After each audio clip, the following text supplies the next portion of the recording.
మీ బంగారం తాకట్టులో ఉందా? విడిపించుకోలేక ఇబ్బందులు పడుతున్నారా? అయితే మీ బంగారాన్ని వెంటనే విడిపించి కొంటాం. గణేష్ గోల్డ్. మీరు సంప్రదించాల్సిన ఫోన్ నంబర్లు 9160-266-916, 8712619507. టీడీపీ అధినేత జనసేన అధినేత మధ్య గ్యాప్ ఏమైనా వచ్చిందా? బీజేపీ అండతో పవన్ కళ్యాణ్ దూకుడుగా వెళ్తున్నారా? ల్యాండ్ పూలింగ్ విషయంలో చంద్రబాబుతో పవన్ విభేదించారా? ప్రస్తుతం ఈ ప్రశ్నలే రాజకీయ వర్గాల్లో ఆసక్తిని రేపుతున్నాయి. దీనిపై మరింత విశ్లేషణ మా మేనేజింగ్ డైరెక్టర్ రాజేంద్ర అందిస్తారు. ప్రభుత్వంలో జనసేన అనేక విషయాల్లో డిఫర్ అవుతుందా? కేబినెట్ మీటింగ్లో స్పష్టమైనటువంటి వైఖరితో పవన్ కళ్యాణ్ ఇవాళ సిబిఎన్ తీసుకునేటటువంటి నిర్ణయాల మీద కూడా దూకుడుగా ఉన్నారా? అలాగే రాబోయే స్థానిక ఎన్నికల్లో జనసేన తన బలాన్ని పెంచుకోవడానికి ఒక స్ట్రాటజీతో ముందుకెళ్తుందా? దాంతోపాటు బీజేపీ ఇస్తున్నటువంటి దిశ అలాంటి కార్యక్రమాలను ముందుకు తీసుకెళ్లేటటువంటి పరిస్థితుల్లో పవన్ కళ్యాణ్ ఒక ఇన్స్ట్రుమెంట్గా మారబోతున్నారా? ఖచ్చితమైనటువంటి కార్యాచరణ బీజేపీ ఏదైతే చేస్తుందో దాన్ని ఆచరించేటటువంటి పరిస్థితి ఉన్నదా?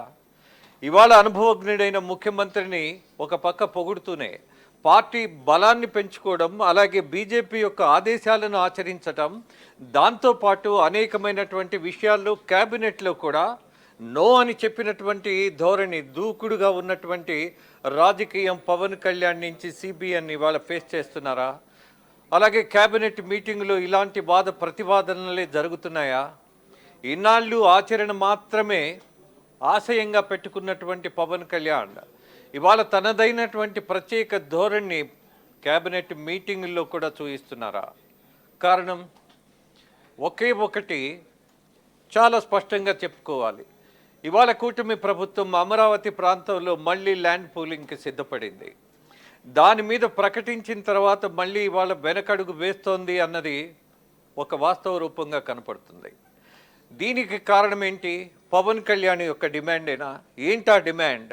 ఇవాళ ల్యాండ్ పూలింగ్ అనేది అంత ఆరోగ్యకరమైంది కాదు.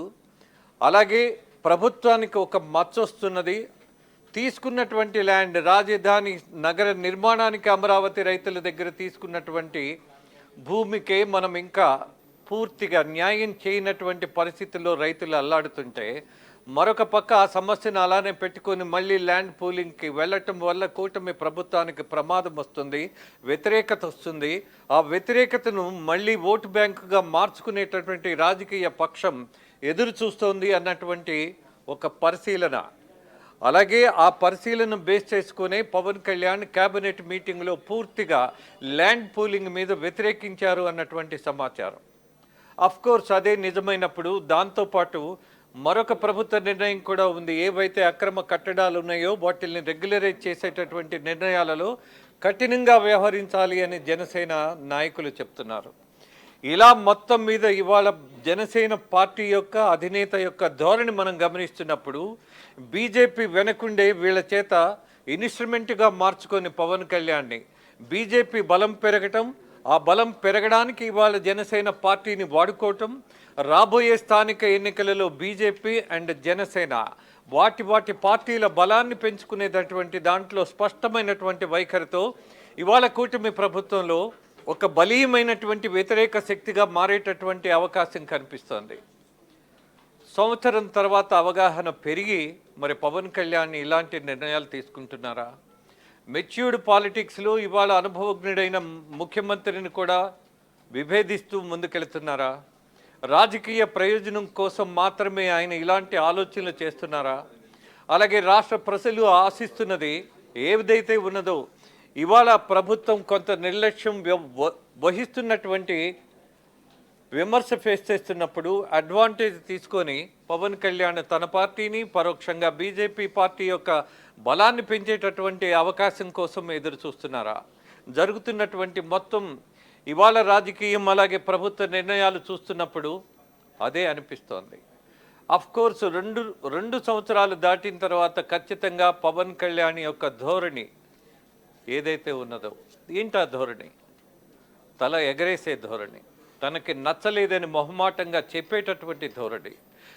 సొంత మనుషులైనా సరే, సొంత పార్టీ అయినా సరే అలాగే కూటమి ప్రభుత్వంలో ఉన్నటువంటి ఇతర పక్షాలైనా సరే హూ ఎవర్ మే బి, నాకు అనుమానం వచ్చినప్పుడు, నాకు నచ్చనప్పుడు, అది కూటమి ప్రభుత్వంలో మేము భాగస్వామ్యంలో ఉన్నా సరే నిర్మోహమాటంగా ఎండగట్టే ధోరణి నాది అని చెప్పేటటువంటి ఒక అలవాటు ఉన్నటువంటి, అలాగే ఆచరణ ఉన్నటువంటి పవన్ కళ్యాణ్ రేపు రాబోయే రాజకీయ పరిణామాల్లో ఖచ్చితంగా బలాన్ని పెంచుకోవడానికి, అలాగే స్వతహాగా ఉన్నటువంటి తన యాటిట్యూడ్ని ప్రూవ్ చేసుకోవడానికి, అలాగే జనం కోసం నిలబడినట్టుగా ప్రభుత్వాన్ని కూడా అవసరమైనప్పుడు, రాజకీయమైనటువంటి అవసరం ఉన్నప్పుడు కూడా ఆయన వ్యతిరేక ధోరణితోటి మళ్ళీ సభల్లో విమర్శించేటటువంటి దశ వస్తుందా అన్నటువంటి అనుమానం రోజు రోజుకి పెరుగుతోంది.